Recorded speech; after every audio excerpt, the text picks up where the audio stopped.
What's going on, guys, and welcome back to another video, and welcome to your stimulus package update and daily news report for Thursday, April 7th. So we have a lot of stuff again that we need to get to. First, I just want to say that you guys have 11 days to file your federal income tax return. All right, if you haven't done that, I'd recommend you go and do that as soon as possible. Here's what I can tell you. There is more stimulus that is coming, but again, it's not coming from the federal level. A lot of people keep on asking, are we going to see stimulus checks on the federal level? The answer at this point is most likely no. We're probably not going to see stimulus checks. There's still a high likelihood that we do not see an extension of the child tax credit payments. Okay, that's another big one. I don't think we're going to see any additional relief for people that are currently unemployed because, well, we are considered right now in one of the hottest markets as far as jobs. There's so many openings, there's so many possibilities, and yet every single unemployed person could go and get and pretty much pick, because for every single unemployed person there's 4 to 5 jobs. So it's a huge number. But let's get into the update, because here's what we know. New Mexico's legislator, they just approved $500 stimulus payments to their residents. This is actually pretty big because it's actually $500 per adult or $1,000 per household.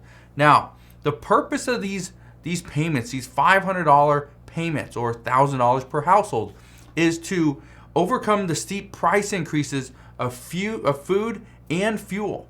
Those are the two things that they're really trying to combat, and that's the issue, not just in New Mexico, but all across the United States. And this is really big because right now, it just in the works, there's more than a dozen states that are considering additional payments, just like these ones. So it's not just New Mexico, and I've been telling you guys this for the past probably 6 months, is it's not the federal government that's going to be dishing out these payments. It's going to be specific states or cities. That's where the payments are going to come from.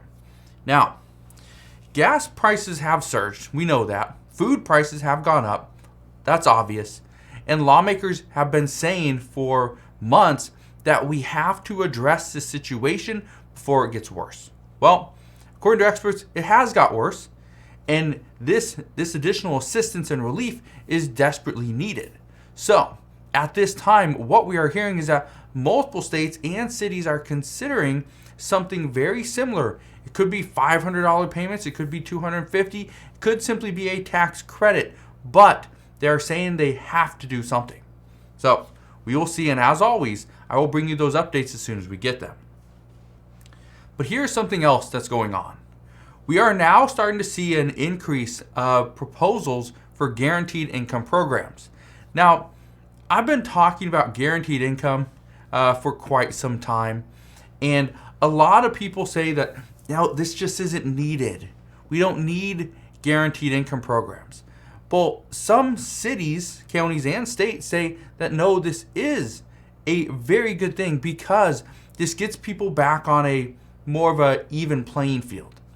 And just in Boulder, Colorado, they're actually preparing to launch a new guaranteed income program as well. As far as the amount, though, it is not currently known what they're expecting, but the assumption is it's going to be in the range of about $500 per month, and it will go between 1 to 2 years. And here's the reason why. $500 per month is seen as that kind of middle ground. And that's seen as $500 a month either pushes you up out of that poverty level, or $500 a month is going to get you back on track. Now, let me just ask you this. If you were to add $500 per month to your income, how much of an impact would that make?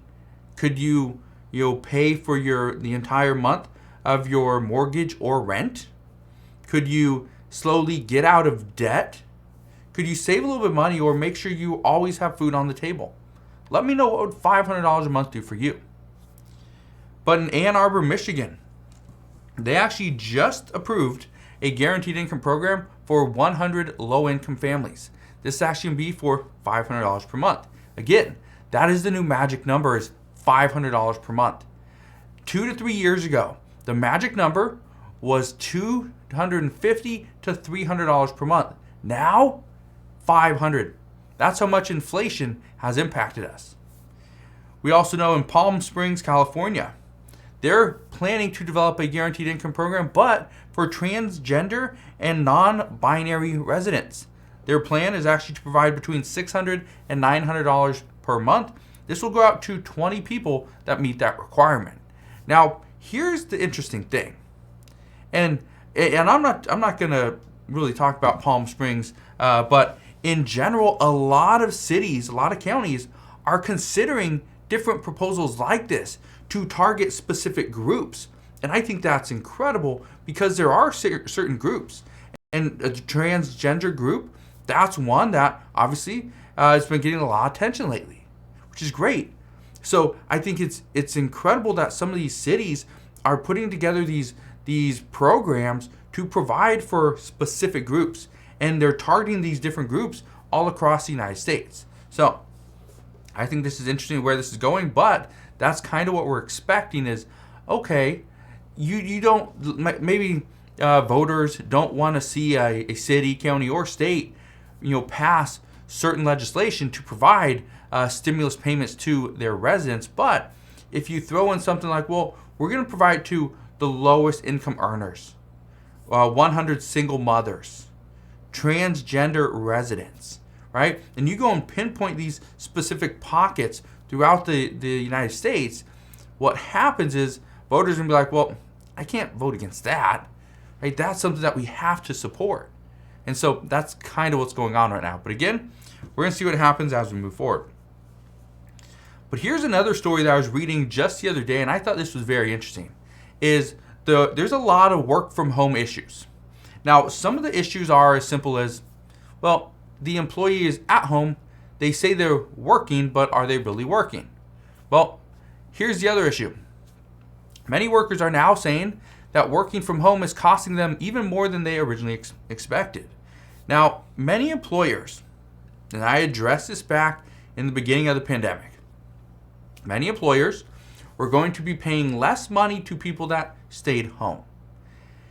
Now, they were going to pay less money because, well, you're staying home. You don't need to drive. You don't need to, pay for additional, food, right? You don't have this additional travel time. So why should we pay you as much as we did when you're working in our office versus when you're at home? Well, according to multiple employment experts, they say that the cost incurred by working from home is anywhere between $50 and $200 per month. Now, this is one of the issues is employees, they wanted to work from home until they realized how much it costs. So now many are actually trying to get that money back, get it reimbursed. That I had to pay for internet, had to pay for a printer, I had to pay for all these office supplies. Just office supplies alone, easily between $50 to $200 per month. And so that's pretty big, especially when that employer already got a pay cut because they're working from home. So now workers that are starting to come back to the office, they are doing so, but in doing so, what's happening right now is they're demanding that these wages that they lost are actually replenished, that they are given the money that they lost during the course of the pandemic. So pretty much the past 2 years. Well, let's say you got $200 per month, and that's what it costs you to run, pretty much, operate and do your job out of your home. Well, $200 a month for 1 year, $2,400. Well, if you've done this for 2 years, that is now $4,800, almost $5,000 that an employer would have to pay you. Do you think they're going to do that? Well, probably not, especially when everything's getting more expensive. But this is one of the issues is many workers are actually considering leaving their current positions to find something better because their employer, who they've been working for maybe for the past 2 years or more, is not going to pay them what they lost. But again, at this time, some are saying that this is the hottest job market that we have because we are seeing that U.S. jobless claims, they fell to their lowest point since 1968. This actually happened just last week. We only saw 166,000 new jobless claims last week, which is very good. This right now is likely due to rising prices. According to experts, they say people don't want to leave their positions. Employers don't have the luxury that they once did of hundreds and hundreds of new applicants applying for their jobs every single day. They don't have that luxury, so they got to keep the people that they do have, and the people that are working need to keep the jobs that are currently providing for them and their family. So, some major issues here, but one thing I can tell you is when we have so many open positions, there's going to be a lot of movement. And as we see this movement, again, people don't want to stay on unemployment because unemployment doesn't pay you what your normal job would. So guess what? People maybe go on unemployment and then they quickly get off of unemployment because guess what? They need to make more money. It's a huge issue. And if we're not seeing stimulus in every single state or every single city or county, guess what? People have to find a way to make more money. So as of right now, that is what we know. There is more stimulus coming. It's just not coming for every single person.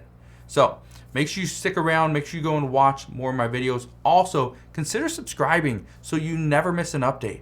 But I just want to thank you guys for watching. Have a wonderful rest of your day. Consider subscribing, and I'll see you guys on the next one.